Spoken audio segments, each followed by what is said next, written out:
Hello दोस्तों, हम वापस आ गए हैं 8th चैप्टर 2 का हिंदी एक्सप्लेनेशन लेकर। ये मूवी 2017 में रिलीज़ हुई इट का सीक्वल है। इस मूवी को रॉटेन टोमेटो में मिले 63% वोट और ऑडियंस स्कोर इसका 78% था। ये मूवी ठीक वहीं से स्टार्ट हुई जहाँ से चैप्टर 1 एंड हुआ था। हमें दिखाया जाता है लूज़र क्लब जो पेनीवाइज को हराने के बाद ब्लड ओथ लेता है कि अगर पेनीवाइज वापस आया तो हम सब मिलकर उसे मार गिराएंगे। फिर हमें दिखाया जाता है 27 साल बाद की कहानी। डेरी टाउन में एक फेस्टिवल हो रहा था जहां दो लड़के उस फेस्टिवल में थे। वो लोग उस फेस्टिवल से लौट ही रहे थे तभी उनकी एक लड़कों के ग्रुप के साथ अनबन हो गई। जैसे ही वो लोग ब्रिज के पास पहुंचे वो लड़कों का ग्रुप उन पर हमला कर दिया और उन दोनों के बीच में मार पिटाई हो गई जिससे दोनों बहुत जख्मी हो गए। वो लड़कों के ग्रुप ने उनमें से एक को उठा के ब्रिज के नीचे फेंक दिया और कहा वेलकम टू डेरी टाउन। दूसरा दोस्त जैसे ही उसको ढूंढने नीचे गया उसे दिखाई देता है उसका दोस्त नदी के पार खड़ा है और उसको पेनीवाइज यानी वो जोकर पकड़ा हुआ था। जैसे ही उसने उसका नाम लिया उस जोकर ने उसे खा लिया और अचानक से उसके सामने बहुत सारे रेड बलून्स आने लग गए। फिर हमें सीन दिखाया जाता है जहां माइक अब बड़ा हो चुका है। जैसे ही माइक को उस लड़के की डेथ की न्यूज़ सुनाई देती है वो उधर पहुंचता है। लड़के की डेड बॉडी के पास पहुंचता तो उसे वो हेड दिखाया जाता और जैसे ही वो आगे बढ़ता है उसे ब्रिज के एक पिलर पे लिखा रहता है come home come home come home. Mike बहुत ज़्यादा डर जाता है और समझ जाता है कि पेनीवाइज वापस आ गया है और उसने अपना 27 साल का ये सिलसिला वापस चालू कर दिया है। माइक अपने घर जाता है और सभी को कांटेक्ट करता है, अपने पूरे लूज़र ग्रुप को कांटेक्ट करता है, एक एक को बताता है कि हमें वापस मिलना होगा। और इससे हमें ये पता चलता है कि सिर्फ एक माइक ही था जो डेरी टाउन में रुका था, बाकी सारे सिटी में सेटल हो गए थे। माइक सबसे पहले बिल को कॉल करता है जो एक अब फेमस राइटर बन चुका है। पहले तो बिल माइक को पहचानने से मना कर देता है पर जैसे ही माइक बताता है वो डेरी से बोल रहा है उसके हाथ में जो निशान था वो अचानक से बहुत दुखने लगता है जिससे बिल को याद आता है कि डेरी माइक उसके फ्रेंड्स कौन थे और फिर वो आने के लिए हाँ कर देता है। फिर हम देखते हैं माइक कॉल करता है बेन को जो अब बहुत अमीर आदमी बन चुका होता है। बेन भी पहले उससे पहचानने से इनकारता है फिर बाद में वो भी मान जाता है। फिर हम देखते हैं बेवरली को जो एक बहुत रिच आदमी की वाइफ होती है। पहले बेवरली उससे कहती है कि मुझे अच्छे से कुछ भी याद नहीं है। फिर माइक उसे समझाता है और बताता है कि हम सब ने एक ओथ ली थी और तुम डेरी छोड़ के चली गई इसलिए तुमको कुछ भी याद नहीं है और तुमको आना ही होगा नहीं तो ये चलता रहेगा। ये सब सुन के बेवरली उसे हाँ कर देती है। जैसे ही बेवरली अपना सारा सामान पैक करके जा रही होती है उसका हस्बैंड जाग जाता है और उससे पूछता है। वो बोलती है बताना मुश्किल है कि मैं क्यों जा रही है बट मेरा जाना बहुत इंपॉर्टेंट है।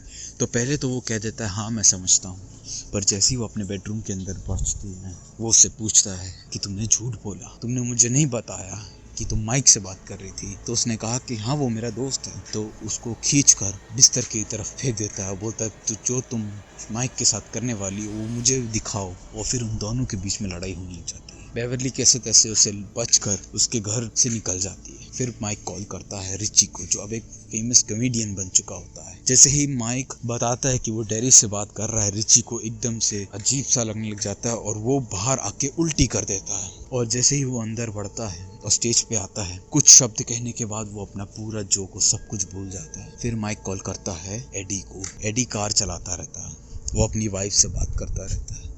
जैसे ही माइक का कॉल आता है एडी भी डर जाता है और जैसे ही वो कॉल उठाता है उसकी कार टकरा जाती है। फिर माइक कॉल करता है स्टैनली को। स्टैनली भी उससे बात करता है पर स्टैनली बहुत डरा होता है और स्टैनली फिर अपने बाथरूम में जाके सुसाइड कर लेता है। अब सारे दोस्त डेरी टाउन पहुंच चुके होते हैं। सब एक दूसरे से काफ़ी सालों बाद मिलते हैं, बहुत खुश होते हैं और सब उस रेस्टोरेंट के अंदर जाते हैं और एक साथ बैठते हैं और खूब बातचीत करते हैं। फिर माइक उन्हें बताता है कि उसने उन सबको यहाँ क्यों बुलाया है। माइक सभी को बताता है कि पेनीवाइज 27 साल बाद वापस आ चुका है और उसने वापस से डेरी को डेड शेयर करना शुरू कर दिया है, वो बच्चों को खाना शुरू कर दिया है। ये सब सुन के उनके सारे दोस्त डर जाते हैं। माइक सबको उनकी ओथ याद दिलाता है, उन्हें याद दिलाता है कि उन सब ने कसम खाई थी अगर पेनीवाइज लौट के आएगा तो ये लोग सब मिलेंगे और उससे ख़त्म करेंगे। ये सुनकर सब डर जाते हैं और कोई किसी में भी हिम्मत नहीं होती कि वो पेनीवाइज से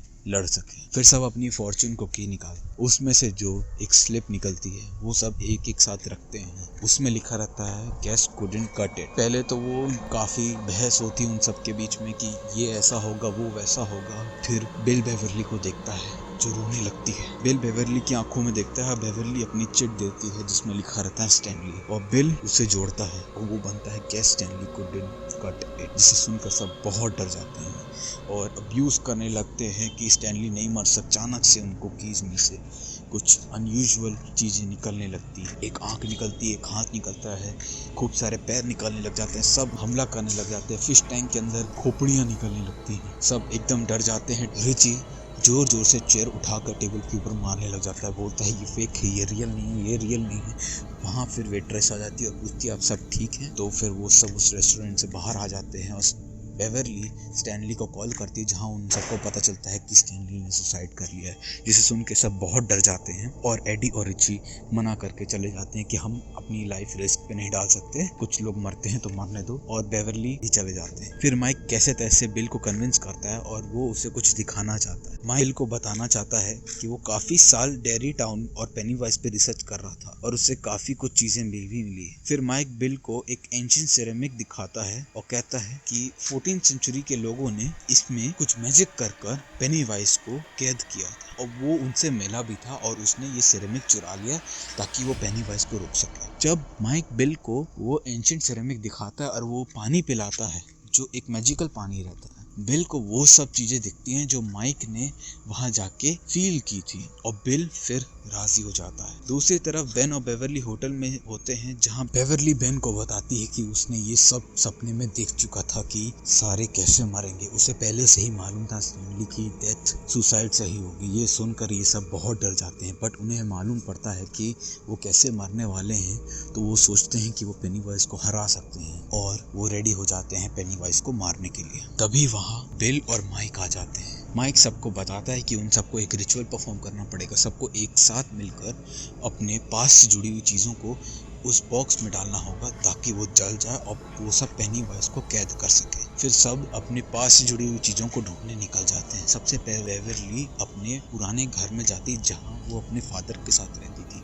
अब वहाँ एक बूढ़ी औरत रहती। वो औरत बेवरली को थोड़ी यूजुअल लगी। वो अंदर गई और उसने कहा कि मैं पानी लाती हूँ, तब तक आप अब पूरे घर में आराम से घूम सकते हो। बेवरली अपनी एक पास से जुड़ी हुई लेटर को ढूंढने जाती जिसको बेन ने बेवरली को दिया था। बेवरली को लेटर मिल जाता है। जैसे ही बेवरली वहाँ से जा रही होती है, अचानक से उसे पीछे उस लेडी की जगह किसी और की आवाज़ आती है और वो पेनीवाइज की आवाज़ रहती है और पेनीवाइज उससे कुछ कहता। पेनीवाइज वहाँ बैठा हुआ रहता है और अपने फेस पर वाइट कलर लगा रहा होता है और उससे कहता है कि तुमने मुझे मिस किया, तुम अभी भी मेरी प्यारी बेटी, और उस पर हमला कर देता है और जैसे तैसे बेवरली वहाँ से भागकर निकल जाती है। अब हम देखते हैं बिल को, जो उसी नाले के पास जाकर रुक जाता है। उसे अपने 27 साल पहले का टाइम याद आता है जब वो उस नाले के पास आकर चीखते चिल्लाते हुए कहता है, मुझे मालूम है तुम नीचे हो, मुझे मालूम है तुम सुन सकते हो, मुझे बस एक चीज़ तुमसे पूछनी है कि तुमने जॉर्जी को ही क्यों लिया? बहुत सारे बच्चे थे फिर भी तुमने जॉर्जी को क्यों लिया? क्यों जॉर्जी को लिया? क्यों जॉर्जी को ही क्यों लिया? ऐसे कह के बिल जोर जोर से चिल्लाने लग जाता है। जैसे ही वो रो रो के घर से निकलने वाला होता है, उसे आवाज आती है, why Georgie, because you weren't there Billy. ये सुनकर वो बहुत गुस्से में आ जाता है। फिर हम देखते हैं प्रेजेंट के टाइम की बिल को, जो वो वहाँ खड़े होकर ये सब याद करता है। जैसे वो अपनी साइकिल उठाकर वापस जा रहा होता है, उससे आवाज़ आती है, मुझे छोड़कर मत जाओ बिल, मुझे छोड़कर मत जाओ, मैं अभी भी यहीं हूँ। ये सुनकर बिल और उसके करीब आ जाता है और वो कहता है, जॉर्जी तुम अंदर हो? वहाँ से आवाज़ आती है, बिल मैं अभी भी अंदर ही हूँ। और जैसे ही वो हाथ बढ़ाता है, अंदर से आवाज़ आती है जॉर्जी की कि वो आ रहा है। और अचानक से उस पर बहुत सारे हाथ उसे खींचने लग जाते हैं। बिल को अचानक से बहुत सारे हाथ खींचने लग जाते हैं और कैसे तैसे वो अपनी जान बचाकर उस नाले से बाहर निकलता है और कहता है, आई हेट यू। बहुत हंसने की आवाज़ आने लग जाती है उधर से, और उसके हाथ में वो पेपर की बोट रहती है जो उसने जॉर्जी के लिए बनाई होती है। और इस तरह उसे अपना पास्ट याद आता है। रिची को भी अपने बचपन का एक कॉइन मिलता है जिसे स्टैनली ने उसे दिया था। अब सब उस घर के पास पहुंच जाते हैं और सब एक साथ अंदर चले जाते हैं। जैसे ही सब अंदर जाने वाले होते हैं और घुसते हैं उस घर में, पेनीवाइज अपना जादू कर देता है और उन पे हमला कर देता है और बिल और रिची को अलग कर देता है और बेन, माइक और बेवरली को अलग कर देता है। और फिर वो बेन को पकड़कर उसके पेट में होम एट लास्ट कांच से लिख देता है। और जैसे ही वो उसका गला काटने वाला होता है, बेवरली उस रॉड को उठाती और जोर से उस आईने पे मार देती है, जिसमें उनको दिखता है पेनीवाइज जो बेन को पकड़ा हुआ होता है। पेनीवाइज वहाँ से चला जाता है। अब हम देखते हैं बिल, रिची और एडी को जो एक कमरे में बंद है और उनके सामने एक खराब पड़ा हुआ रेफ्रिजरेटर रहता है जो एकदम से हिलने लग जाता है। और जैसे वो हिलता है और खुलता है, उसमें उन्हें स्टैनली के बचपन का कटा हुआ सर दिखता है और एकदम से वो सर रिची के पास जाके गिर जाता है। फिर अचानक से वो हिलने लग जाता है और रिची बहुत इमोशनल हो जाता है और अचानक से वो सर एकदम हिल कर एक मकड़ी का रूप ले जाता है और रिची पर हमला कर देता है। रिची जोर जोर से चिल्लाता है, बिल उस सर को खींचता रहता है और एडी वहाँ डर के मारे कुछ भी नहीं कर पाता और अचानक से वहाँ फिर बेन आ जाता है और उस रॉड से उस सर के ऊपर जोर से हमला कर देता है और उसे दूर फेंक देता है। फिर भी वो सर गायब हो जाता है। अब सब लोग उस घर में कुएं के अंदर चले जाते हैं और जैसे वो कुएं के अंदर से बाहर आते हैं तो उन्हें गुफा दिखती है। जैसे वो गुफा के अंदर आते हैं तो उन्हें वो जगह दिखती है जहाँ पहली बार पेनीवाइज हमारी धरती पर आया था। अब सब उस गोल से स्ट्रक्चर के पास पहुँच जाते हैं। उधर पहुँचते ही माइक उस सिरेमिक का बॉक्स रख देता है और उसमें आग लगा देता है।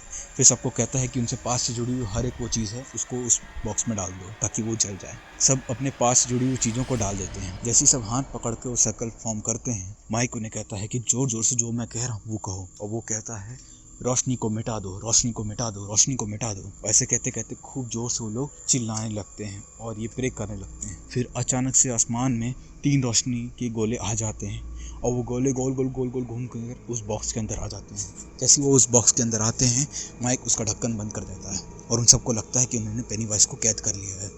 फिर अचानक से वहाँ एक बहुत बड़ा बलून निकलने लग जाता है। माइक कोशिश करता है कि वो उसको बंद कर दे पर बंद नहीं होता और अचानक से वो बहुत बड़े बलून के फॉर्म में आ जाता है और जैसे वो बलून फटता है उसमें से निकलता है पेनीवाइज। और पेनीवाइज हंसते हंसते कहता है, माइकी तुमने इन सबको पूरा रिचुअल नहीं बताया, तुमने उस सिरेमिक के बॉक्स का 4th साइड नहीं दिखाया जो तुमने काट काट कर छुपा दिया था। तो माइक बताता है कि वो 4th साइड ये था कि जो भी इस रिचुअल को परफॉर्म करेगा वो मर जाएगा।